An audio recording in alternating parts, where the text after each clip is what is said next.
Being a male in his mid-20s and with the country in the state that it's in, sexual intercourse is one of the only things I can get excited about. Now, bloggers from BuzzFeed and the Puff Post will have you believe that there are many things out there that are hashtag better than sex. Fresh bed sheets? I don't think so. Taking your bra off at the end of a long day? Well, I don't know. And a Subway Big Beef Melt? Well, that's just a piece of plastic. But what if I told you that there was a true rival for rogering? The Audi A4 is not better than sex, but this is no ordinary Audi A4. This is a grower, not a shower.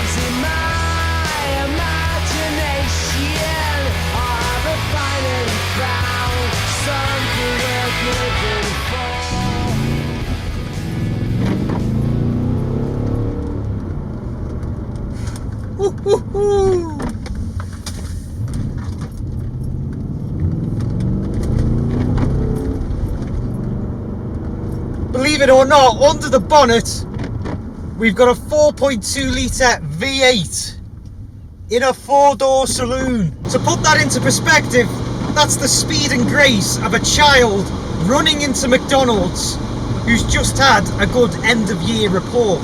4.2 litre V8, 6-speed manual gearbox, top speed of 153, 300 odd horsepower, and 0 to 60 in 5.8 seconds. Ready?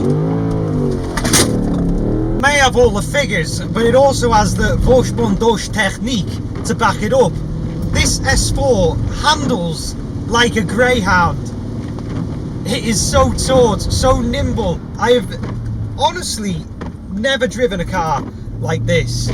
From the outside, the S4 follows the same recipe the Mark always has, to look sophisticated and not draw too much attention. This means your unsuspecting S4 can reside in places like Bradford with a slightly smaller chance of being stolen. There's no denying that even today the Audi S4 looks a cool customer. Apart from these chrome mirrors which look a little bit B&M bargains, if you ask me. The interior, like the exterior, is based on the Volkswagen Passat, so a little bit boring but very luxurious and obviously unrivaled quality at the time. I would normally be complaining by now, but this is a saloon with a 4.2 litre V8 engine in it. Anything else is a bonus, and there are plenty of those. We've got very welcoming cream leather seats, proper leather as well, not like the Artico that comes with cars these days. A little bit of creak in there from the armrest, but we do have one. We've also got a an old style mobile phone cradle for your old Nokia back in the day. I mean, could you imagine a salesman having one of these? He would be broke, but he would never be late for a meeting, would he? Bit of timber on the doors, bit of timber on the dashboard. An old style Audi Navigation Plus system, CD changer, heated seats, climate control. This is just what I can see as well. And a completely buttonless steering wheel. We do like a buttonless steering wheel. It adds to the minimalism and, yes, overall minimalistic interior. Not very creative. Here we are in the back, and I'm starting to think with cars like this that the problem is me. There is very limited legroom in here, so much so that this seat is not set for my identical twin, who is also 6 foot. It's actually had to be moved in a bit so I could accommodate my lanky legs. That might be to do with the fact that these are Recaro seats, so they're a bit bigger, a bit bulkier, so provide a little bit less room. But to be honest with you, this is probably the standard of room that you got in the back of a car from the time. So legroom, not good enough for me. Headroom is okay. And some creature comforts to mention here in the back of the S4 and the standard A4, I would assume, is that we've got an ashtray with the lid, you guessed it, made out of fake wood. So you can smoke here in the back as well. That's good news for the kids. Getting that much passive smoking, they might as well start the habit themselves. Blinds here when it all just gets a little bit too much.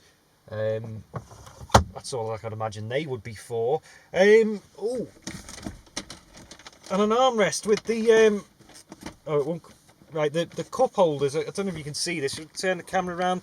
Yeah, I've just went to get the armrest. The ergonomically designed Kevin McLeod cup holders came out, but the actual shit, I broke it. I've driven cars where I've been convinced that the rev range, the gear change, the steering weight, are all just bob on perfect.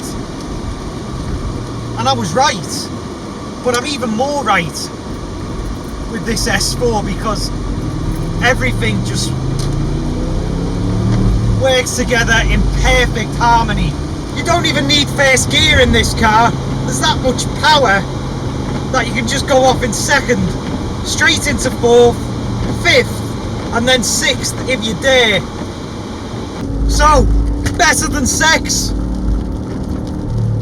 Well, yeah, I think we've established that. The only sensible thing about the Audi S4, money-wise, is that these are rising in price rapidly.